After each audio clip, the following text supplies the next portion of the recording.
Olá, queridos. Obrigado pela sua participação, pela sua presença.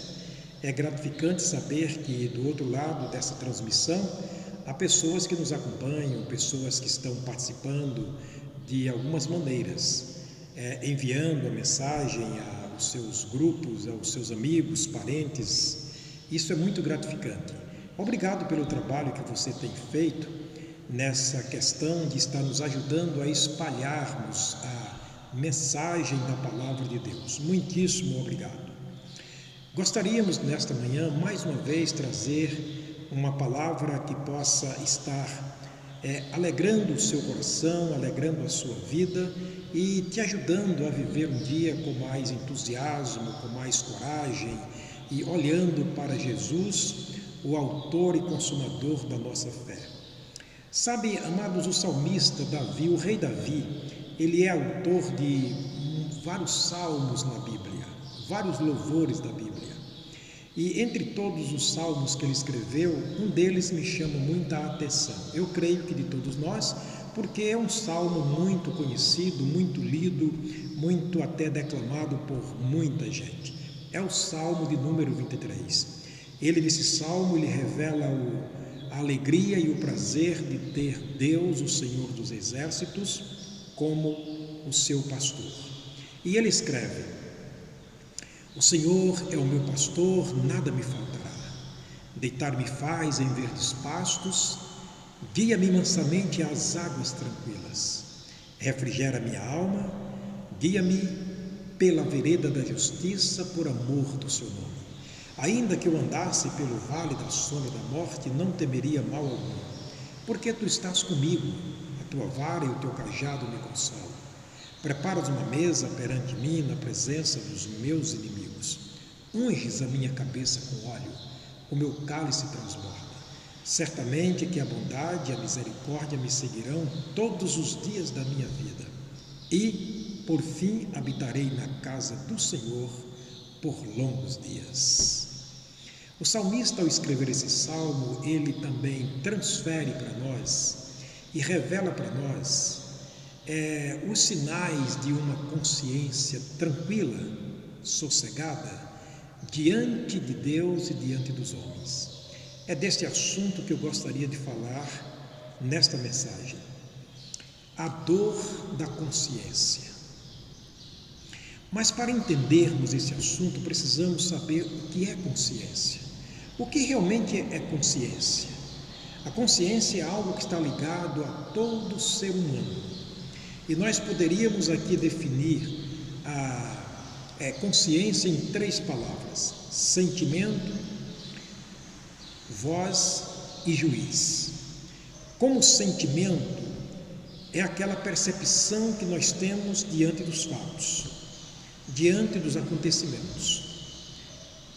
Como voz, é aquilo que sussurra, é a voz que sussurra dentro de nós, que diz se estamos certos ou estamos errados. Como juiz, é o que determina a nossa condenação, o grau de condenação que temos diante dos nossos atos. Portanto, nós queremos mostrar com muita clareza, baseado nesta descrição de consciência, alguns fatos interessantes na Bíblia Sagrada que nos ajudarão muito a entendermos a nós mesmos, fazermos um estudo de nós mesmos, voltarmos para nós mesmos, fazermos aqui uma introspectiva em nós mesmos, para entendermos a nós através da nossa própria consciência. Você já teve remorso alguma vez? Eu aposto que já. Mas o que é remorso? O remorso ele pode ser caracterizado por 3 sinais interessantes. Sentimento de inquietação. O primeiro sinal do remorso é a inquietação. A Bíblia diz lá em Jó capítulo 14 que o homem nascido de mulher é de bem poucos dias e cheio de inquietação. É interessante. Então a inquietação já está ligada diretamente ao ser humano por causa da consciência. que no caso é o remorso que sentimos. O segundo sinal do remorso é uma mudança de comportamento. Você tem visto nas operações policiais, é muito comum a gente ver isso pela televisão, eles dizerem que abordou um certo cidadão porque ele demonstrou um comportamento inadequado. Então eles, como especialistas na área, eles conhecem o remorso da pessoa por esse sinal, comportamento inadequado. Daí eles partem para uma averiguação e os resultados você já sabe. Diante da averiguação policial de alguém que se mostra de maneira inconfortável no meio da sociedade. O terceiro sinal é uma fuga de rota, ou seja, uma tentativa de fuga. A pessoa, de qualquer maneira, ela tenta fugir de si mesma, da situação, da abordagem. Esse é o último sinal do remorso.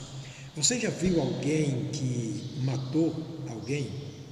É uma pessoa valente, ela toca terror, ela consegue fazer que todo mundo lhe respeite pela grandeza do seu poder, porque parece que ela sobrepuja a todos. E a Bíblia diz lá no livro de Provérbios que há tempo que um homem tem domínio sobre outro homem para a sua própria desgraça. Há um tempo que um homem é tão valente que consegue tirar a vida do seu próximo. Sabe o que acontece logo assim que ele comete o crime? Remorso. A consciência está remetendo para o seu remorso algo que isso é identificado pelos sinais. Ele sente-se intranquilo, depois da intranquilidade ele mostra um comportamento não agradável e logo ele tenta fugir. É assim que o valentão geralmente faz. Queridos, vamos trazer aqui alguns exemplos bem clássicos para entendermos essa questão. Certo dia eu estava numa reunião fúnebre, onde havia falecido um senhor já de idade, e ali naquela reunião tinha uma moça, filha daquele senhor falecido, que chorava muito. Aquela moça debruçava-se sobre o caixão, ela culpava todos, a tudo, e até mesmo culpava Deus e dizia: Deus, por que ele, não eu, dizia ela. Então, naquele desespero, eu ficava observando a dor que aquela menina, aquela moça passava pela separação do ente querido. Naquele momento aproximou-se um senhor de mim e disse: pastor, está vendo o desespero dessa moça? Eu disse: bem, é lógico. Eu disse a ele: já passei por esse momento, perdi sogro, sogra, mãe, pai, irmão, irmã, então eu sei o que é a dor da separação. Foi quando ele disse: não, pastor, aí não é a dor da separação. Eu me interessei em saber o que ele estava falando. Ele disse: aí é a dor da consciência. Por que isso? Como assim? Ele explicou: esta moça era de mal com o pai. Ela tinha uma vida devassa na sociedade, o pai não aceitando a vida que ela levava, então corrigia, e ela então decidiu ficar de mal com o pai, de mal do pai, e morreram sem se falarem. Ah, irmãos, que coisa triste. Naquele momento vinha à tona a lembrança do passado, tudo aquilo que ela havia feito no passado, e vinha em sinais de um comportamento, ou seja, de inquietação, de um comportamento inadequado. Ela realmente estava mostrando-se, naquele momento, um comportamento que não era bom. Ela queria por tudo fugir, com toda aquela parafernaiada que ela fazia. Ela estava fazendo como que um esconderijo para se esconder atrás de tudo aquilo. Mas a consciência estava dizendo: você é culpada. Nós temos alguns episódios na Bíblia que é tão interessante que eu gostaria de dividir com você nesta mensagem. Alguns episódios muito interessantes. Primeiro deles, Adão, o nosso primeiro pai, criado à imagem e semelhança de Deus, colocado no jardim do Éden para viver ele e a sua esposa Eva em paz e na presença de Deus. Todos os dias Deus passeava no jardim do Éden, eles ouviam a voz de Deus. É claro que Adão nunca viu Deus, mas ele ouvia a voz de Deus, se alegrava e se deliciava com a voz de Deus. Eu imagino que era muito gostoso a voz de Deus ecoar no jardim e eles estarem ouvindo Deus falando pessoalmente ali, certo? De repente, Adão desobedece a Deus, Adão comete um deslize na vida. Adão cometeu um pecado que levou a humanidade inteira não só a pecar, mas a morrer e separarem-se de Deus. Diz Romanos capítulo 5 que por um homem entrou o pecado no mundo e pelo pecado a morte. Romanos 3 diz que assim como, aliás, todos pecaram e destituídos agora estão da glória de Deus. Adão havia cometido um troço esquisito. Adão havia cometido a desobediência. Ele havia revelado de dentro de si a incredulidade quando ele cometeu o ato de desobediência ao Senhor. Sabe o que acontece naquele momento?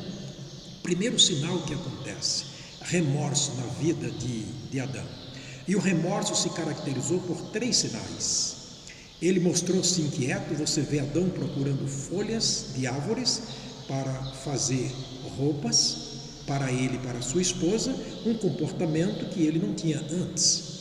Logo depois do comportamento, ou seja, da inquietude de Adão, daquela inquietação causada pela dor da transgressão, ele então se sente assim como que é incomodado, e ele então mostra uma atitude totalmente diferente. Que atitude Adão tomou naquele momento? A Bíblia diz que ele se escondeu atrás das árvores do jardim ao ouvir a voz de Deus. E Deus disse: Adão, onde estás? E ele disse: Senhor, eu tive medo da tua voz e fugi. Está vendo a fuga? Eu fugi, tive medo, eu me escondi, eu me amparei atrás das árvores porque eu tive medo de ti.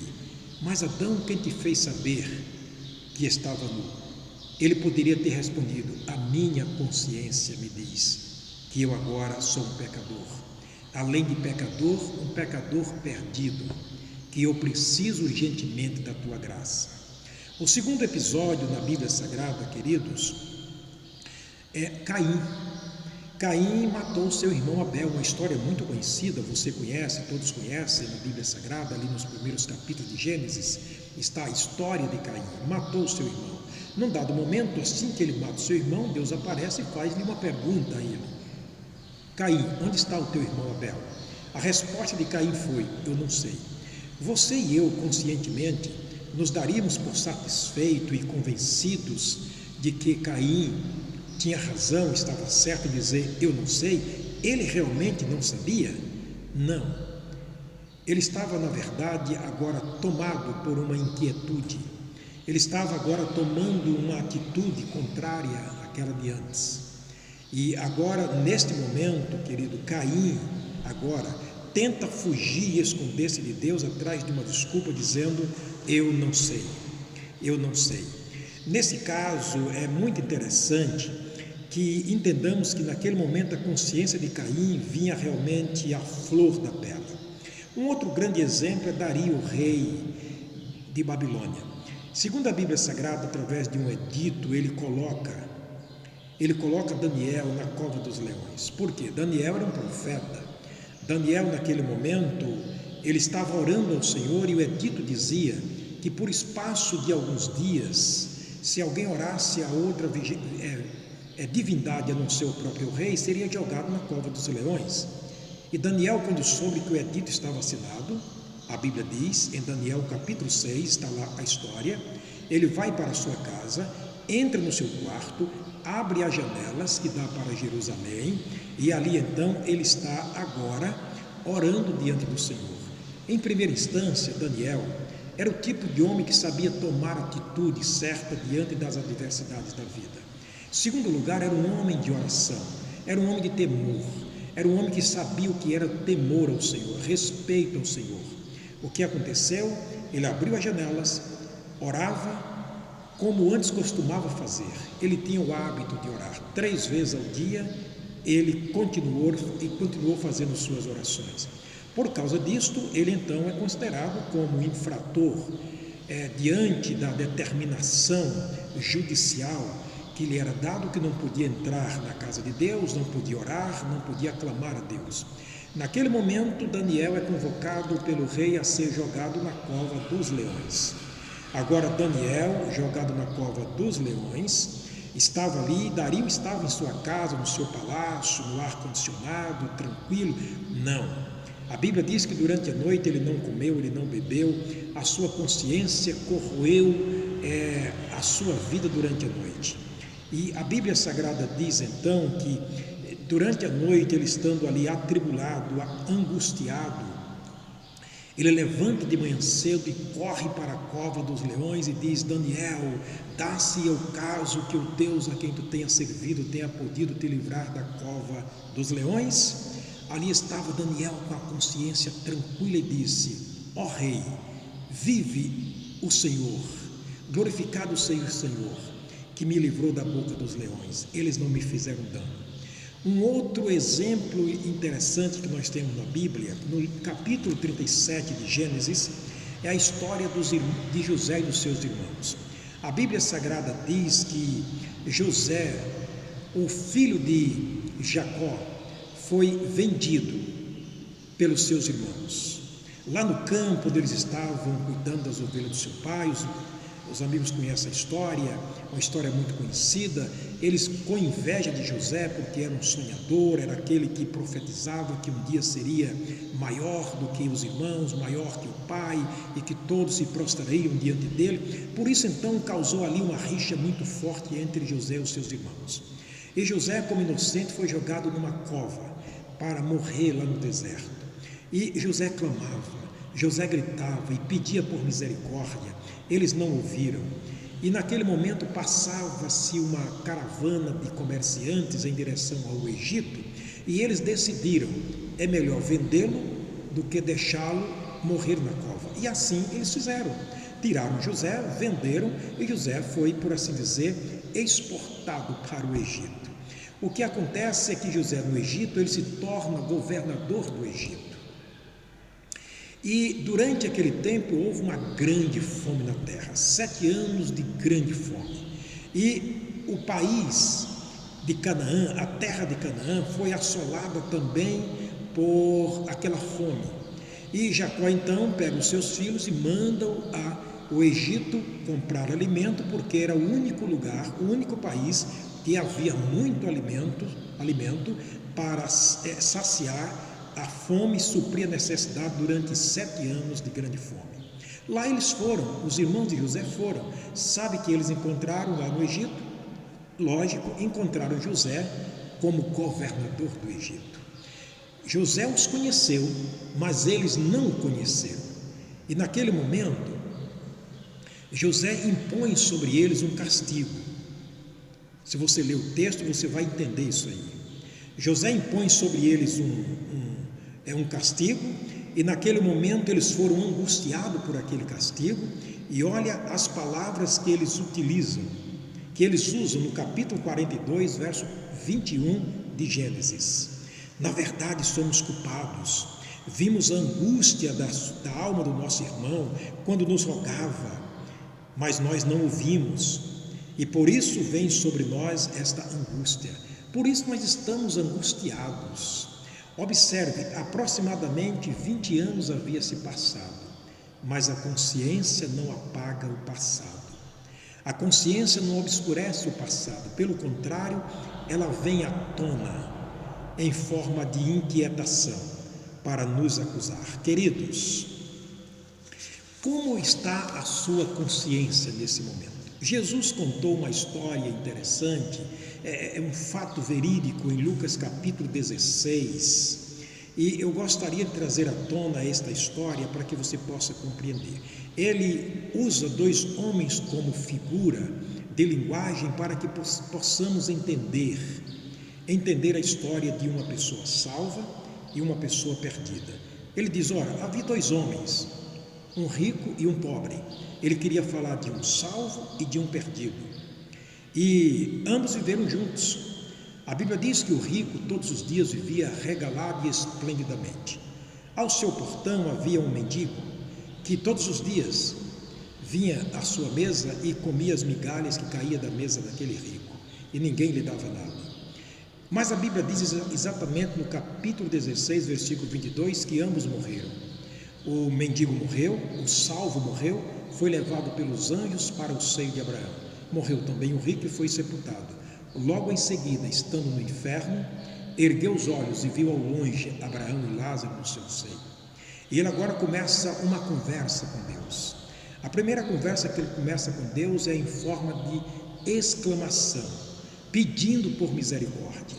E ele diz: Pai Abraão, tem misericórdia de mim, manda a Lázaro que molhe na água a ponta do seu dedo e me refresque a língua, porque eu estou atormentado nesta chama.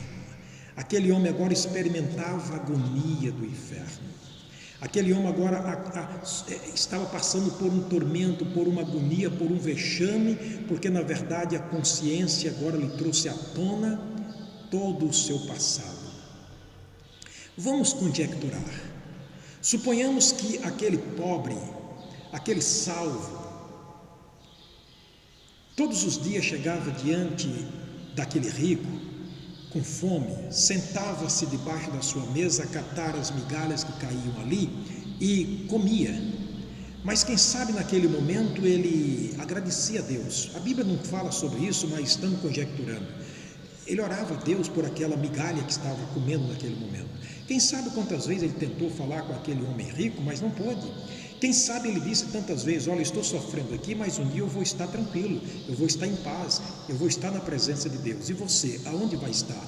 Aquele homem, na sua opulgência, na sua riqueza, ele não dava atenção, nada daquilo que o pobre salvo dizia. Quem sabe quantas vezes aquele homem tentou chamar a atenção daquele rico para uma responsabilidade, um compromisso com Deus. Ele nunca teve tempo para isso. Sempre envolvido nos seus afazeres, na sua grande riqueza, nunca teve tempo para Deus. Queridos, naquele momento quando ele clama a Deus, a Bíblia Sagrada diz que a resposta daquele homem, segundo Deus, os gritos daquele homem era simplesmente o clamor, a dor da consciência. É verdade, a consciência estava agora lhe trazendo tormento. E sobre tudo isso, Deus diz para ele: lembra. Deus agora faz que aquele homem faça uma retrospectiva na vida e no tempo e diz: lembra. Você lembra naquele tempo que você comia, que você bebia, que você regalou-se esplendidamente? Lembra quantas fontes de água existiam na sua casa? Você se lembra o ar-condicionado que você tinha em sua casa? Você se lembra os bens que você tinha? Você lembra que todos os dias o sol saía, o sol se pôs? Você se lembra que nenhum dia deixou de existir luz do dia para você ou a noite para o descanso? Você se lembra dos bens que você tinha? Eu te enchi de riqueza. Todos os bens que você teve naquele tempo, fui eu quem te deu. Então ele estava dizendo: lembra. Sabe, querido, é muito doloroso a lembrança do passado, acusado pela consciência. Aquele homem clamava: não, pai Abraão, pelo menos manda alguém à minha casa, para que fale aos meus irmãos. Eu não quero que eles venham também para este lugar de tormento, eu quero que eles se arrependam. Ele sabia que a misericórdia de Deus é a única coisa que nos vale, a única coisa que alivia uma consciência dolorida. Ele sabia que o arrependimento agora é o único remédio para a consciência ferida e dolorida. Mas ele estava no inferno. Deus diz para ele: lá tem Moisés, lá tem os profetas, que eles ouçam através da palavra ou da minha palavra a minha voz, o meu chamamento, que eles façam uma decisão e me recebam como Senhor e Salvador. Para completar, Deus ainda diz: além disso, querido, nós estamos separados, está posto um abismo entre nós e vós, de sorte que os que quisessem passar daqui para vós não poderiam, nem tampouco os de lá passar para cá. Querido, este homem pediu por misericórdia, mas não foi atendido. Este homem pediu para alguém ir na casa dele avisar os seus irmãos, porque quem está no inferno não quer que ninguém vá para o inferno, mas infelizmente não foi atendido. a sua consciência começou ali a atormentar. Agora, querido, uma coisa que me chama a atenção: ele pediu por tudo e por todos, mas ele não pediu para sair do inferno. Você não acha que isso é estranho? Ele deveria ter pedido a Deus: me tira daqui, Senhor, me socorre, tira daqui. Não. Qual a razão? Só existe uma explicação: consciência cauterizada, consciência obscurecida pela ignorância, a falta de conhecimento, pela incredulidade, a falta de fé, pela rejeição, que é um tipo de rebelião que o homem comete contra Deus. Ele agora conscientemente sabia que a sua consciência tinha levado a ou seja, a sua incredulidade teria levado a uma rejeição. E como rejeição lhe levou a uma condenação, que agora estava no inferno. Meu querido, como está a sua consciência? Sua consciência está tranquila diante de Deus? Nós encontramos na palavra de Deus, no capítulo 7 de Atos, capítulo 6 de Atos, a história de Estevão, o discípulo de Jesus que morreu apedrejado. No momento da morte, ele revelava ali diante da multidão a consciência tranquila e dizia: o Senhor Jesus recebe o meu espírito. Paulo, que anteriormente fora perseguidor da igreja, um homem incrédulo, mau, ele disse: combati o bom combate, acabei a carreira e guardei a fé. A coroa da justiça me está guardada. Eu estou em aperto, tendo desejo de partir e estar com Cristo, porque isso ainda é muito melhor. Porque para mim o viver é Cristo e o morrer é lucro. Para Paulo, o morrer para ele era apenas uma viagem, ou seja, era apenas uma partida. Ele partiria deste mundo, ele sairia do seu corpo para estar presente com o Senhor. Era uma pequena viagem até chegar à presença do Pai, à sua casa celestial. Querido, Jesus, ao morrer na cruz, embora sendo ali acusado por aqueles algozes, pelos seus inimigos, ele mostrou uma consciência tranquila diante de Deus. A serenidade era tão grande do Senhor Jesus, que no momento da morte ele disse: Pai, nas tuas mãos entrego o meu espírito. E diz a Bíblia, dizendo ele isto, morreu. Como é gostoso a gente ver a diferença de uma alma que morre com Cristo, que vai para o céu, de uma alma que morre e vai para o inferno. Se a tua alma, ou se a tua consciência te acusa, eu quero te indicar o remédio certo para isso. Se você está sentindo remorso neste momento, por causa de uma consciência ferida, por saber que é culpado diante de Deus, eu quero te indicar o remédio na palavra de Deus que cura a consciência. É verdade, que muda de uma consciência cauterizada e obscurecida para uma consciência espiritual, diante de Deus, tranquila. O arrependimento. A receita está em Atos capítulo 3, versículo 19.